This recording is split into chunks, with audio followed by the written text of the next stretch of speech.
Subscribe to our channel and press the bell icon to never miss an update. Join the only official Telegram channel of Rao's IAS Study Circle to get relevant material and important updates. Hello everyone and welcome to Daily News Simplified, your one-stop solution to detailed analysis of current affairs which are published in the Delhi edition of the Hindu newspaper. Articles dated 30th of May 2021 listed for today's discussion are on your screen, and the timestamping for same articles are given in the description box. So let us begin with the first article itself. This article was given on the page 1 or the first page of the Hindu newspaper Delhi edition. This article talks about the recent controversy which came up in the state of West Bengal regarding the sudden transfer of the Chief Secretary of the state. The context of the article says that hours after the Chief Minister Mamata Banerjee did not participate in the review meeting of the Cyclone Yas chaired by the Prime Minister, the appointment committee of the cabinet has attached the state's top bureaucrat to the center. It means that after this meeting was concluded, the appointment committee of the cabinet has transferred the Chief Secretary of West Bengal from the state to the duty in the center. As far as polity or the political aspect of the article is concerned, we are not interested in that. UPSC will not ask you the political aspect of a particular article or the news report. The area which they cover actually includes two. First being the matter which are related to the Indian polity, including the Constitution of India, and the second one being the governance model. As far as prelims is concerned, this topic could be covered under the governance related questions of Indian polity. As far as main is concerned, it is relevant for your GS paper 2 under the heading of governance and the role of civil services in the democracy.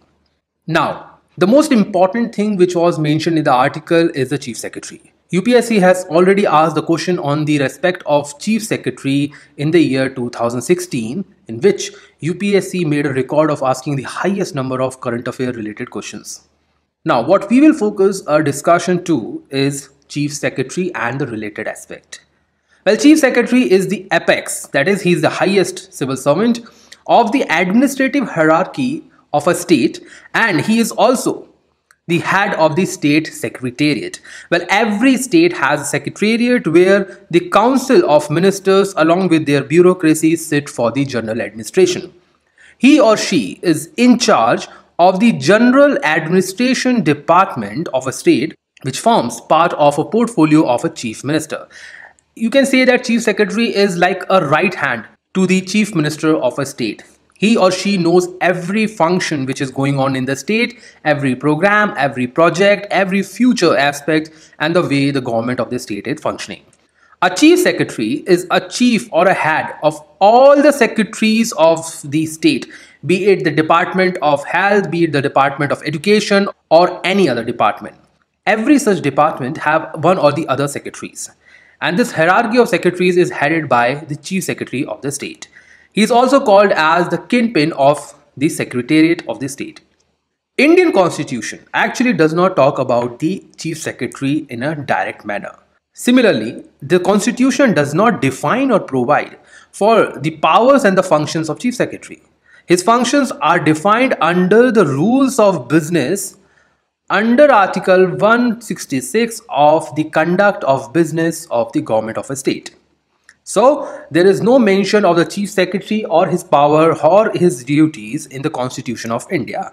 Hence, the office of Chief Secretary is not a constitutional office. So, UPSC can frame a statement like this, so be aware of that in the future. This act is framed by each and every government for its own functioning or the governance model. These are amended from time to time, and some of the functions of the Chief Secretary have also been evolved through the customs and the conventions. As the customs and the convention differ from state to state, so the functions which a Chief Secretary performs may also differ from state to state. So there is no general rule as such which is applicable to every Chief Secretary across every state in India. Now we come to the functions of the Chief Secretary of a state. Well, he is the principal advisor to the Chief Minister in all the matters of the state administration, and he is also the secretary to the Council of Ministers. So whenever a Council of Ministers come for a meeting, they sit together. Chief Secretary is also one of the member who is present there to attend the meeting. He is the administrative head of a state secretariat and attends the meeting of the cabinet and its subcommittees.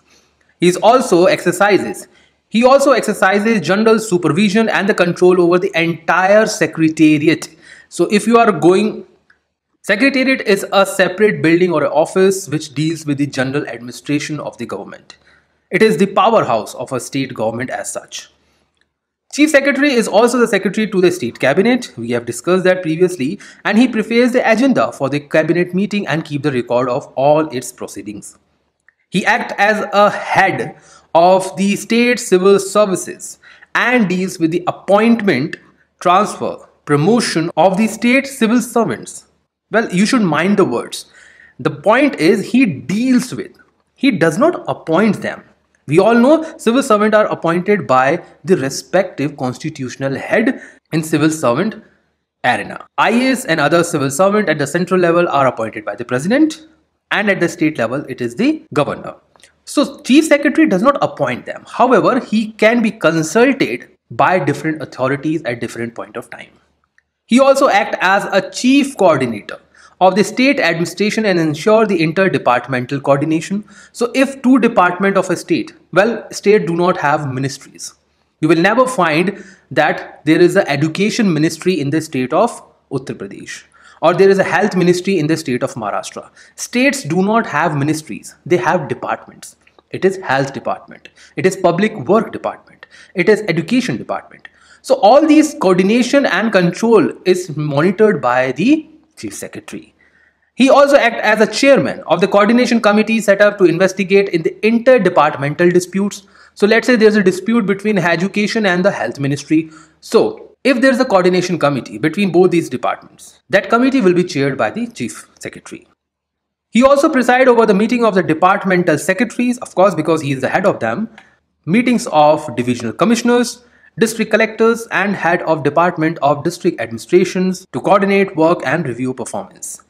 He is the main channel or the connecting link of communication between the government, that is his own state government, and the central and the other state government. And lastly, Chief Secretary receives all important and confidential communication from the union government and submit them to the Chief Minister. And because of all these importance, Chief Secretary of West Bengal was present in the meeting, in which Prime Minister and the Governor of West Bengal was also present.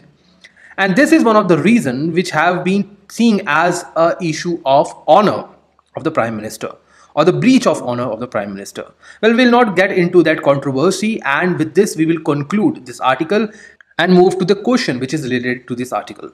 Well, I have not discussed the answer to the other question because that removes the kind of suspense or the trickiness attached in the questions. However, this question was controversial in the year 2016, and many of the students at that point of time thought that the answer was 2 only or the B only.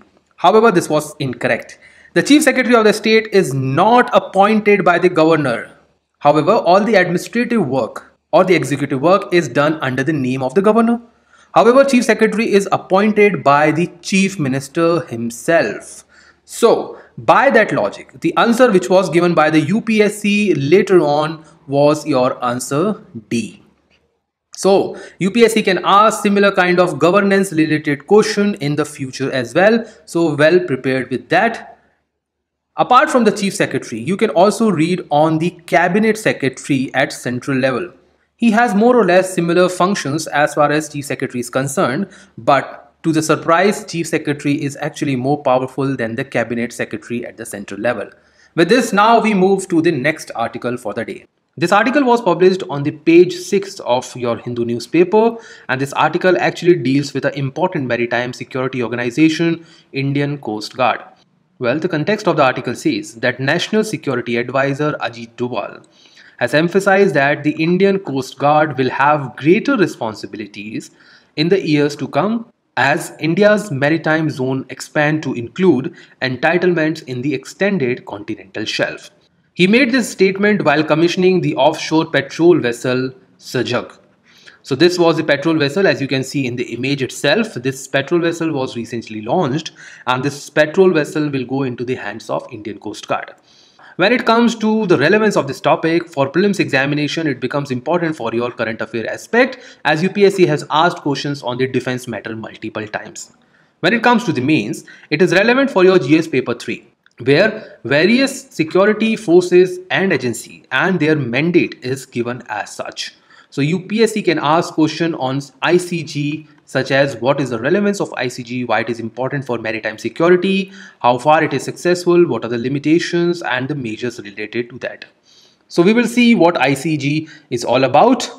Well, ICG, or the Indian Coast Guard, is a maritime law enforcement and search and rescue agency. So they also rescue the people in the time of a disaster or when there is an attack from the enemy, including the pirates. It has a jurisdiction over India's territorial waters, including the contiguous zones as well as the exclusive economic zones.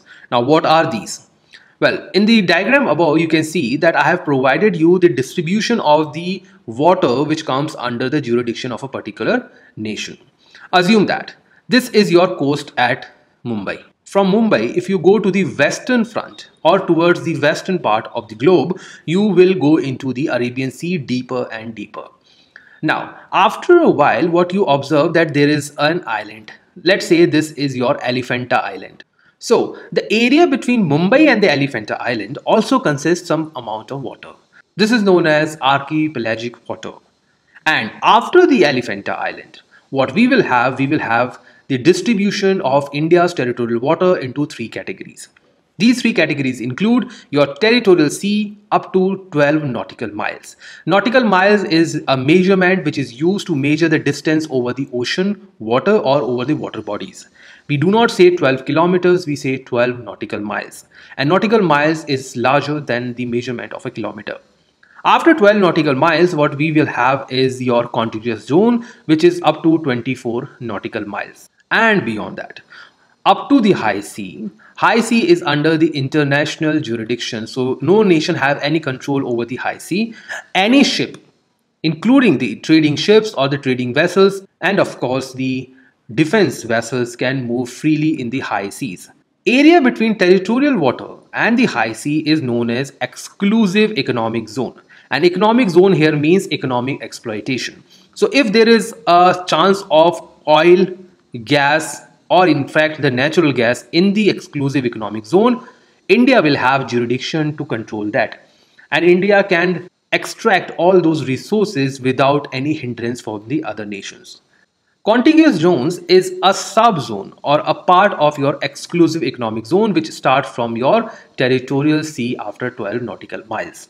So, in this article, we have learned that Indian Coast Guard is responsible for your protection right from the coast of Mumbai to this particular point of EEZ. So, the Indian Coast Guard was formally established on 1st of February 1977 by the Coast Guard Act. So, Indian Coast Guard is also your statutory body. This act was passed in 1978 by the Parliament of India. Why Parliament? Because defense comes under the Union List of 7th Schedule. It operates under the Ministry of Defense because Indian Coast Guard may also deal with the national or the international threats coming from outside the country. On the other hand, there are various other security agencies which are functioning in the country from the threats which are generated inside the country. So they are not under the Ministry of Defense. Take the example of CRPF. So CRPF is not functioning under the Ministry of Defense, it is functioning under the Ministry of Home Affairs. Similarly, we have CISF, which is functioning to provide the security to the important establishment and the institutions, including your airports and the metro stations. Going by the background of the Indian Coast Guard, well, since 1960, India was seeing a smuggling or a rise in the smuggling across the sea in its borders, and this has actually threatened the national economy as well. The Custom and the Fisheries Department were not able to control these kind of menace, and the large scale activity and the intercepting illegal vessels were not part of their good characteristics. So NAG committee was set up in 1970 to examine the growing of menace of smuggling and recommended the need for a separate marine force to deal with smuggling activities. In 1972, very important international legislation or the convention was passed, which is your United Nations Convention on Law of the Sea. You must have read about this organization in relation to your South China Sea and related issues. This convention actually awarded the exclusive economic zones to all coastal states. So after this allocation of EEZ up to 200 nautical mile at the UN level, what India did? India enacted the Maritime Zone of India Act 1976 to claim the sovereignty right over the vast sea areas of the exclusive economic zone. So guys, now this is an important fact. So India never had exclusive economic zones since independence. This became part of India after 1976 because of the declaration by the UN clause. After the passage of this act, India now acquire over 2.01 million square kilometer of ocean for extensive exploitation of all living and non-living resources. And this vast area clearly needed to be policed. And because of that, we have different organizations like ICG, Indian Navy, and State Marine Police. There are also talks to bring Central Marine Police Force as well. However, this is only under the consideration right now. These are the following functions because as per the syllabus of the UPSC, functions and mandates are also important for the security agencies. So first being the safety and the protection of artificial islands and the offshore terminals, including your ports. Protection of the fishermen when it comes to the disaster management. Assistance to the fishermen in the distress at sea. Prevention and protection of your marine environment, including your coral islands. Prevention and control of the pollution like your oil spills. Assisting the custom and the other authorities in anti-smuggling operations. Enforcing the maritime laws in force, safety of life and property at sea, and the collection of any possible scientific data which can help to provide security and safety at the sea at large. With all these kind of mandates and functions, ICG have been very proactive in securing the borders of India, not only closer to the coastal areas, but to the largest extent of your EEZ. With this, now we move an important question for this topic. Now this question is related to the Indian Coast Guard. You can read the question and give your answer in the comment box. Well, these questions are also available on a separate platform known as eLearn from Browse IAS. With this, now we move to the next article for the day. This article was published on the page 8 of the Hindu newspaper, Delhi edition.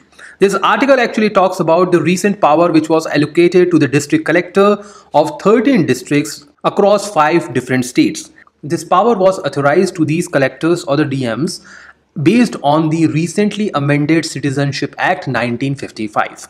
The relevance of this article from the UPSC has both the perspective from the prelims as well as from the mains. For prelims, this can be important as UPSC can ask different acts which were in the news for various reasons. And for the mains perspective, it is part of the Indian Constitution, its features and the amendments. Because citizenship is part of Part 1 of Indian Constitution from Article 1 to Article 4. The context of the article given in the newspaper says that Ministry of Home Affairs. Why Home Affairs? Because this ministry is responsible for the citizenship in India. This ministry has empowered 13 more district collectors in Gujarat, Chhattisgarh, Rajasthan, Haryana and Punjab to grant the citizenship certificates to the applicants belonging to the 6 minority communities from the nations such as Pakistan, Bangladesh and Afghanistan. The Citizenship Act 2019 seeks to grant Indian citizenship to 6 undocumented communities.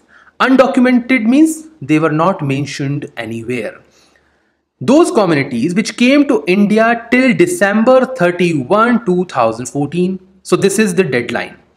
The citizenship is a central subject as I have mentioned previously, and the Home Ministry periodically delegates the power to the state through the Gazette notification under the 16th section of the Citizenship Act 1955.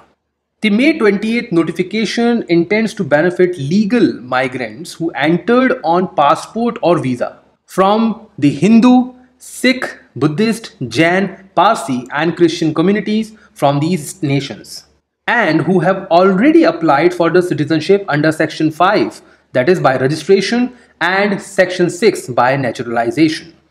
As far as Citizenship Amendment Act 2019 is concerned, we should go for a little revision of its basic and also the controversial provisions. The first one was the change in the definition of the illegal migrants. Citizenship Amendment Act primarily changes the definition of the illegal migrant as it was provided under the Citizenship Act 1955 by providing a separate condition or stipulation.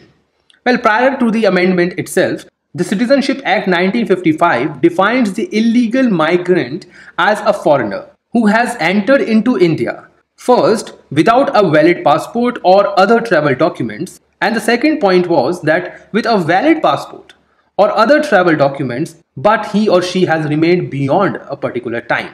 Well, take an example. Suppose there is Mr. A who has entered India without a passport. Then according to the Act or citizenship, he will be a illegal migrant. And the second condition was that if he has a passport, but he has stayed for a more period of time. That means his stay was allowed for, let's say, 100 days and he has been staying in India for more than, let's say, 120 days. Expansion of these duration is also the reason for calling him to be a illegal migrant. So once you do not have a passport, or if you have a passport but you are staying in India for more than what you are supposed to, you are an illegal migrant. However, the 2019 amendment has changed this above mentioned definition by adding a condition or a stipulation. So as per the 2019 amendment, if a person belonging to Hindu, Sikh, Buddhist, Jain, Parsi and Christian community from Afghanistan, Bangladesh and Pakistan has entered India on or before the 31st of December 2014 and who has been exempted from the central government under Passport Act 1920 or from the application of the provision of Foreigners Act 1946 shall not be treated as an illegal migrant for the purpose of this act. It means that all these conditions have now been discarded completely by the government. Now, if government says that you are not an illegal immigrant, you are not an illegal immigrant irrespective of the above two conditions.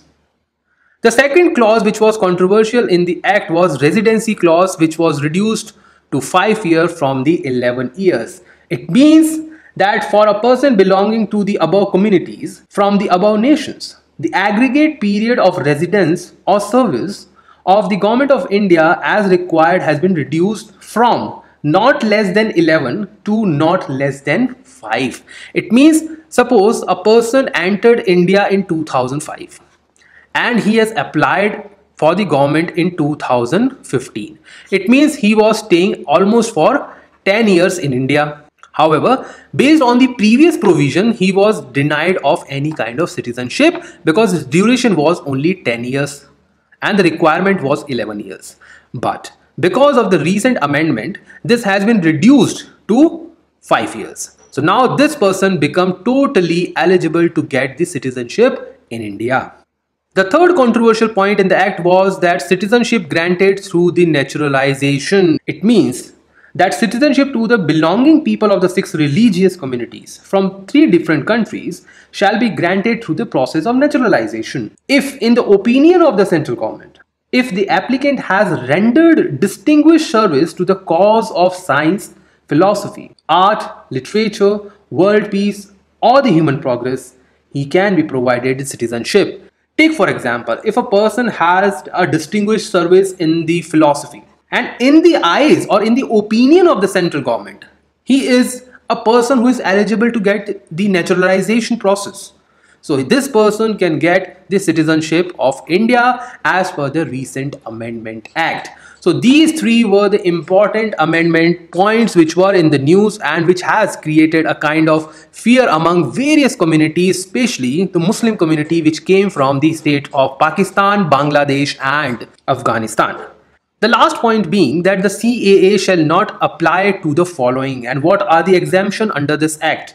Well, the exemption include that this act will not apply to the tribal areas of Assam, Meghalaya, Mizoram and the Tripura. Well, if you are reading for the Indian polity, you must have read about Schedule 5 and Schedule 6. And if you know them about the tribal areas and the scheduled areas, and of course the tribal community in the India, you must be well aware that this act does not apply to these areas. Now, I want from you to comment in the comment box that these 4 areas are part of which schedule, whether Schedule 5 or Schedule 6. So comment in the comment box. And lastly, we see that these are the few conditions under which citizenship can be provided in India. The first condition says that you can get a citizenship by the birth, but not to those whose parent belong to the other citizenship or the other nation's citizenship. The second being the descent. It means if both the parents are citizen of India, you can also be the citizen of India, but you require a registration. Third being, of course, the process of registration. Fourth being, of course, the naturalization, which we have already discussed. Naturalization is almost a discretionary process because here the provision actually requires the permission from the central government, and there are numerous conditions to get fulfilled. Next being the special provision to the citizenship of a person covered under the Assam Accord, which we have already discussed under various previous DNS initiatives. And the last one being that the citizenship by incorporating a territory to the India. The best case here could be the case of Sikkim, the case of Goa, case of Pondicherry and other areas which were incorporated in the state of India, and hence the people of these states or these areas automatically become the citizen of India. Now we see an important question for this article. Read the question carefully and answer this correctly. With this, now we move to the next article for the day. Well, this article was published on your page 10 of the Hindu newspaper, and this article actually talked about the declining biodiversity in the western Himalayan states, including your Jammu and Kashmir, Uttarakhand and Himachal Pradesh. The context of the article says that as per some of the researchers, there is a drastic loss of pollinator birds and the insectivores in the degraded forest, monoculture and the urbanized sites of the western Himalayas. Well, it simply means that the pollinators bird which are relevant for your biodiversity expansion and the succession at the primary and the secondary level, as well as the insectivores which are also relevant for the development of the biodiversity at the lower pyramid level, are getting degraded. Their loss is causing the degradation of the forest in the much higher rate. When it comes to the relevance of this article, it is important for your GS Mains Paper 3, including conservation, environmental pollution and degradation, and lastly your environmental impact assessment. All these relevant topics are given in your GS Paper 3, and this topic which we are talking about is part of your conservation as well as your EIA. The result of the research shows that there was a low diversity of the species in the monoculture areas and urban sites. Because of the rising population in the western Himalayan states, what we are observing is that the food security is going down. And as a result, what people are doing is that they are practicing more and more agriculture in the local areas. And as a result of that, they are calling for monoculture. It means they are practicing one crop production in that particular area. Lack of strip cropping, lack of mixed farming, lack of mixed agriculture, and including the alteration of the sowing of crops has led to the breaking down of the diversity cycle. Second being the urban sites. So the development of the urban centers in those Himalayan states, including the Uttarakhand and the Himachal Pradesh, have actually led to the breaking down of the forest area. Because when a single house is built, what we observe is the cutting down of the tree. The same is true with your jhum cultivation also. So assume that there is a parcel of land which is in the state of Uttarakhand, and the area of this parcel land is 1 square kilometer. Because of the rising population and the food security issue, what people have done that they have cut out this amount of area from the forest, and the leftover forest is the shaded one. And because of this, what they have done generated cities across the forest areas. And because of these cities, what they are doing now, they are building a connectivity from the forest itself. And because all these kind of infrastructure development, they are actually cutting down the trees. And cutting down of the trees has led the species, important species, to leave those localities. And when the larger species leave a locality, the smaller ones also do. So once the keystone species, one the flagship species leave a particular locality of the forest, the other species which were dependent on them will also leave the one. Take the case of woodpecker. If the woodpecker community leaves a particular forest area, what they will do? They will actually be leaving behind those strong trees which cannot be used by the other bird species as a habitation. Because what woodpecker do is that through their activities they create holes in the trees, and these holes actually help the other bird members to create a habitation area, and they live there, they survive there, they repopulate themselves on those areas. So when woodpecker live a particular forest area, the other birds will also leave. So because of all these reasons, what we are observing is that there is a fall in the diversity in the Western Himalayas. The strong decline is some of the habitat guilds. Now, what are habitat guilds? Habitat guilds are the group of bird species that have a common habitat preference, as I was giving you the example of woodpecker. So, a decline in the habitat guild in an area that experience land use change.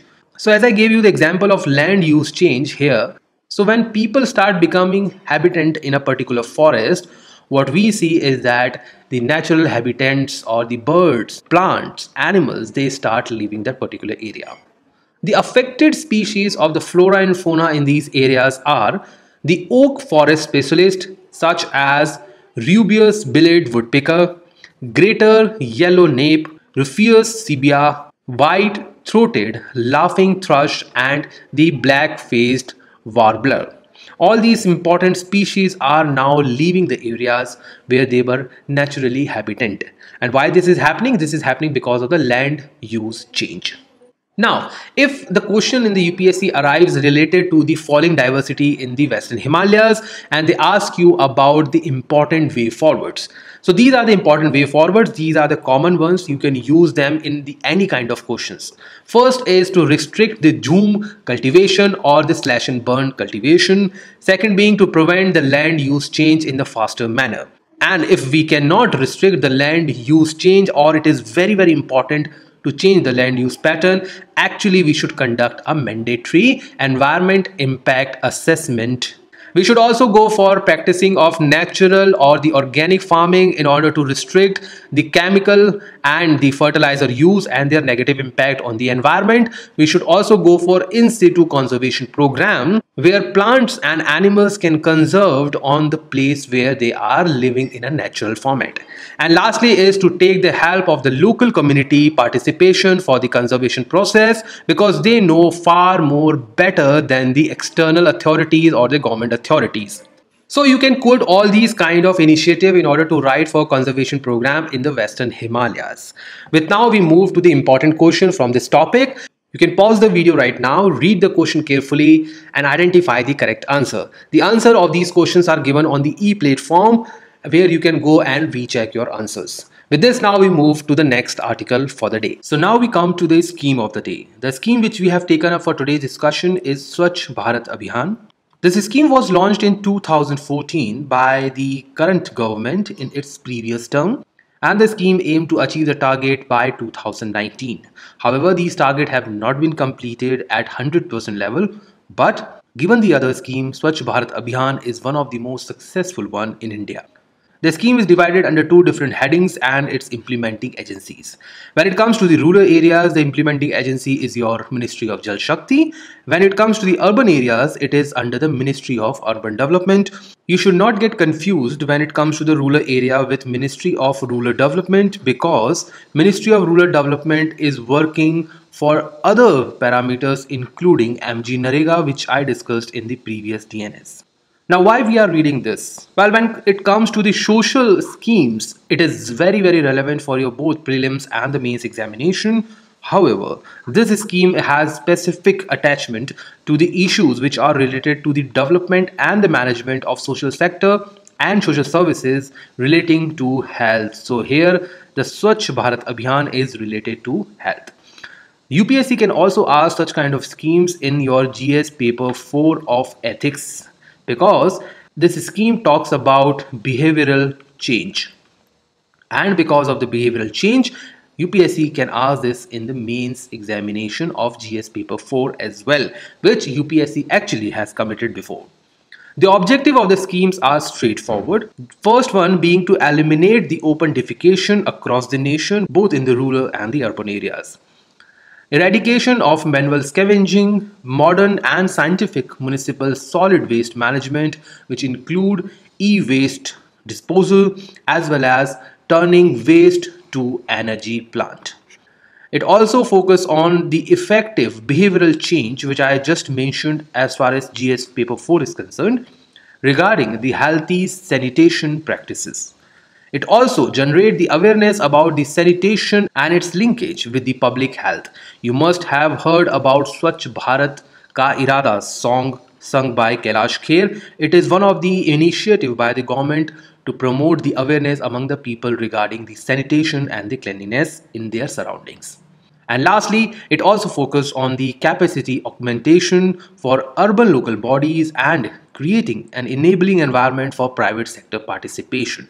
It means that private sector can also come up for various initiatives such as collection of the garbage, building of the toilets, building of different other sanitation infrastructure across the cities as well as the rural centers.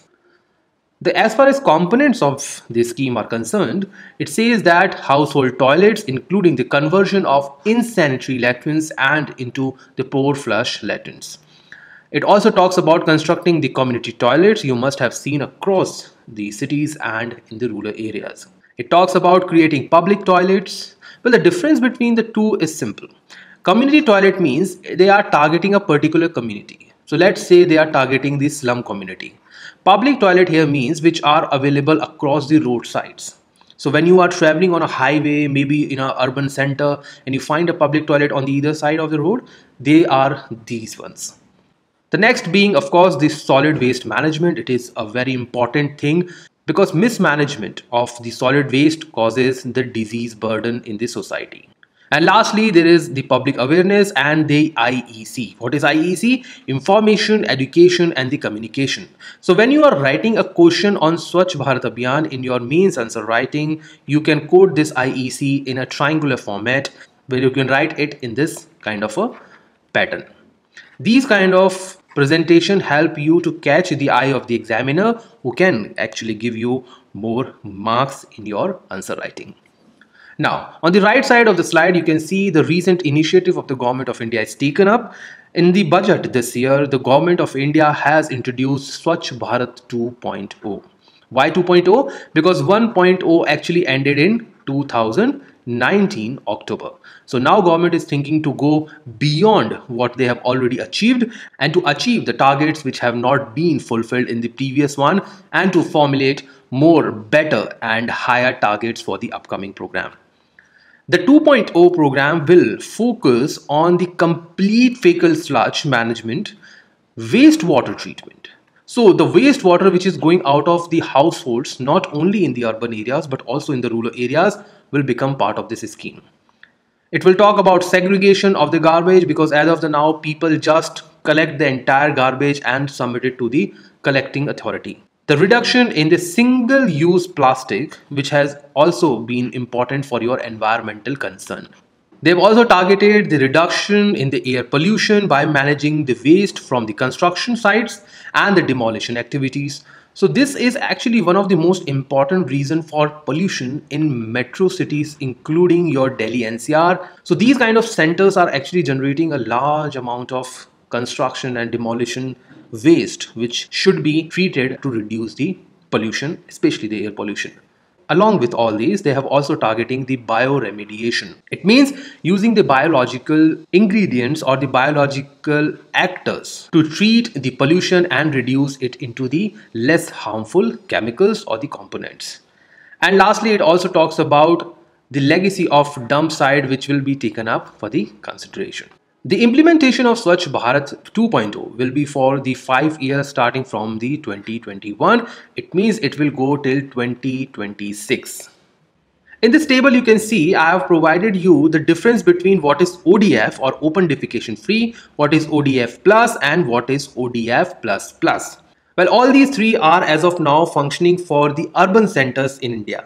Well, the first one has already been part of your Swachh Bharat Abhiyan 1.0.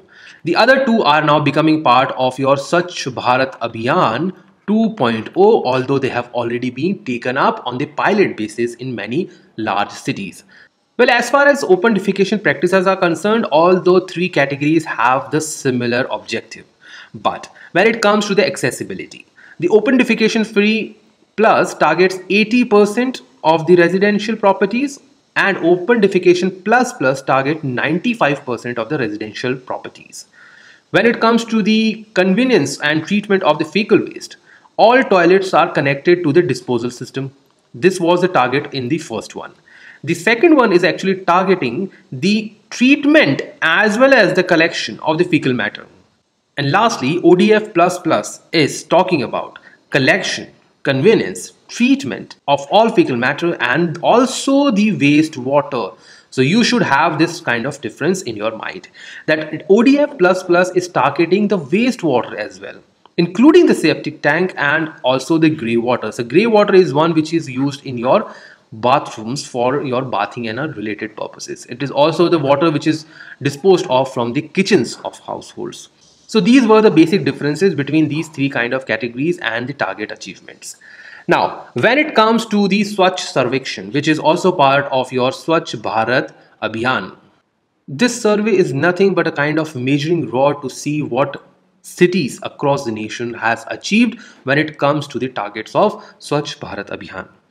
Well, this is an annual survey, so it is conducted every year, of cleanliness, hygiene, sanitation in cities and towns across India.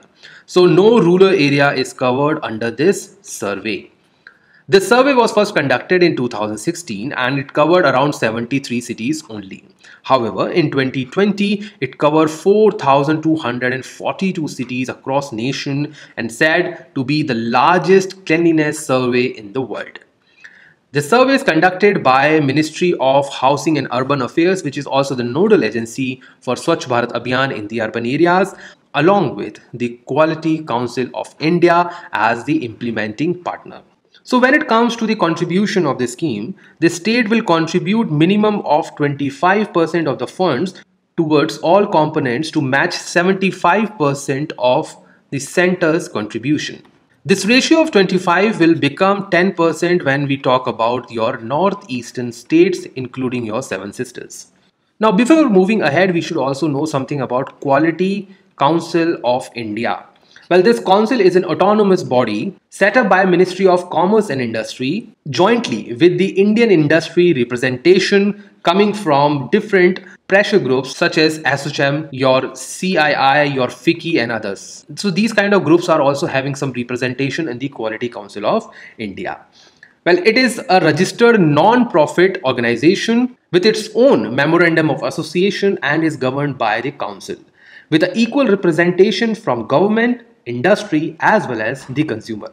The council plays a very pivotal role at the national level in propagating adoption and adherence to quality standards in all important spheres of activity, including your education, healthcare, environmental protection, governance, social sector, infrastructure, and many such others. So in this case, in Swachh Bharat Abhiyan, what they are targeting is your healthcare and your social sector, including the governance.